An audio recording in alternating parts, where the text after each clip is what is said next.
Como Gregório Fortunato morreu?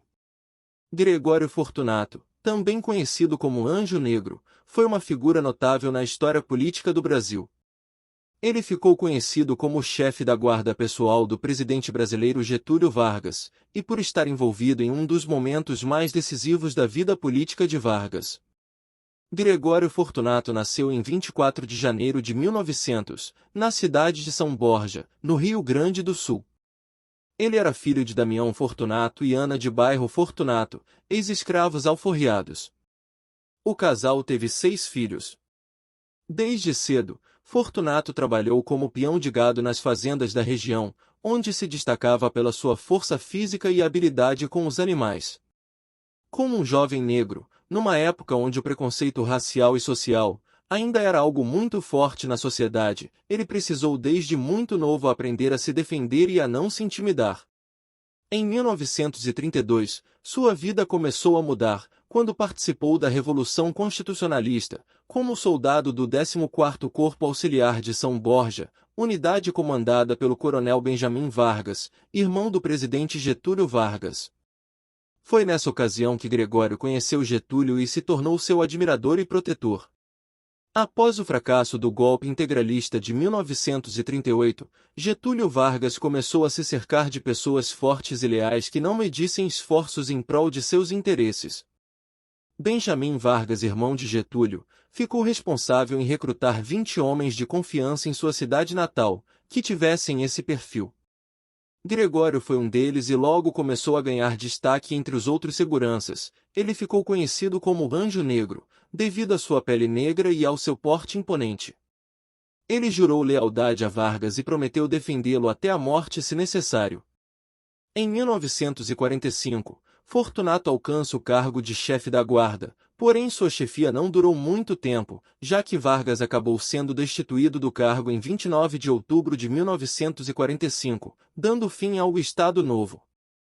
Durante o tempo que Vargas ficou longe da presidência, Gregório Fortunato passou 10 anos trabalhando como funcionário da Polícia Gaúcha. Até que em 1950, Getúlio vence as eleições e manda buscar Fortunato para ser novamente chefe da sua guarda pessoal.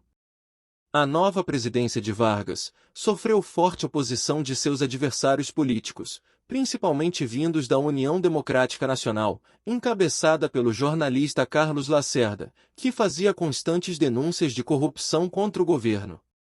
Gregório também era alvo das críticas de Lacerda, que o acusava de enriquecer ilicitamente às custas do tesouro público. De fato, as acusações de Lacerda tinham fundamentos, já que o patrimônio de Fortunato era aproximadamente de 65 milhões de cruzeiros, muito superior ao seu salário como segurança da presidência, de 15 mil cruzeiros. Gregório Fortunato começou a ficar conhecido como um símbolo do que havia de ruim no governo Vargas, principalmente em relação à corrupção e à política clientelista. As acusações de Lacerda incluíam não apenas o nome de Gregório, mas também nomes mais importantes da política varguista, como Danton Coelho, Euvaldo Lodge, Mendes de Moraes e Lutero Vargas. Será diante dessa forte pressão popular que o governo Vargas estava sofrendo, que Gregório Fortunato ficará responsável em tomar uma atitude, que mudará não somente a vida dele mas também a história do Brasil.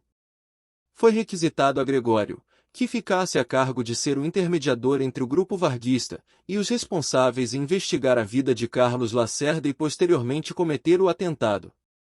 Para tal, fora designado Climério Euribes de Almeida, que iniciou as investigações sobre os hábitos de Lacerda, e decidir quando seria o melhor momento para ceifar a vida do político. Climério convocou José Antônio Soares para realizar o assassinato, já José chamou Alcino João do Nascimento, que já havia cometido um assassinato antes para ele. No dia 5 de agosto de 1954, o plano foi colocado em prática, no que ficou conhecido como o Atentado da Rua Toneleiro. Lacerda saiu levemente ferido no pé, mas o major da aeronáutica Rubens Florentino Vaz foi baleado e morreu a caminho do hospital. A investigação do crime revelou que Gregório Fortunato foi o mandante do atentado, tendo contratado 2 pistoleiros para executar a ação, Alcino João do Nascimento e Climério Euribes de Almeida. O motivo seria vingar-se das ofensas que Lacerda fazia a Vargas e a ele próprio. O atentado desencadeou uma crise política que culminou com a morte de Getúlio Vargas, que tirou a própria vida com um tiro no coração em 24 de agosto de 1954. Gregório Fortunato foi preso e julgado pelo crime da Rua Toneleiro. O julgamento de Gregório Fortunato ocorreu no dia 11 de outubro de 1956, 2 anos e 2 meses após o atentado. Fortunato foi defendido pelos advogados Araújo Lima e Romero Neto, que tentaram desqualificar as provas contra ele e questionar a credibilidade dos depoimentos dos outros réus. Eles também argumentaram que Fortunato era leal ao presidente Vargas e que não tinha motivos para querer a morte de Lacerda. Já a acusação alegou que Fortunato foi o mandante do crime, e que agiu por interesse próprio, para eliminar um inimigo político e para encobrir seus esquemas de corrupção. O julgamento durou 2 dias e foi acompanhado por uma grande multidão, que se aglomerava em frente ao tribunal. Fortunato se mostrou calmo e confiante durante todo o processo. Ele depôs por 4 horas e meia e reafirmou sua inocência. Ele disse que era um homem honesto e trabalhador, que dedicou sua vida ao presidente Vargas e ao Brasil.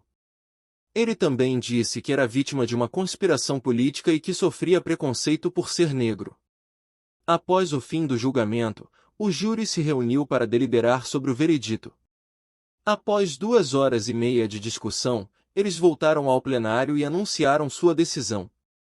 Fortunato foi considerado culpado por homicídio qualificado contra o Major Vaz, tentativa de homicídio contra Lacerda e lesões corporais contra Sálvio Romero, um outro integrante da escolta de Lacerda que também foi ferido no atentado. Fortunato foi condenado a 25 anos de prisão. Sua pena foi reduzida para 20 anos, pelo presidente Juscelino Kubitschek, e para 15 anos pelo presidente João Goulart. Porém Fortunato não sairia da prisão vivo. Em 23 de outubro de 1962, Gregório Fortunato foi morto na penitenciária Frei Caneca, no Rio de Janeiro, pelo também detento Feliciano Emiliano Damas. Há suspeitas de que se tratou de uma queima de arquivo, pois Gregório teria escrito um caderno de anotações, com o nome de várias pessoas envolvidas em esquemas de corrupção. O caderno desapareceu após a sua morte, e o processo foi rapidamente arquivado.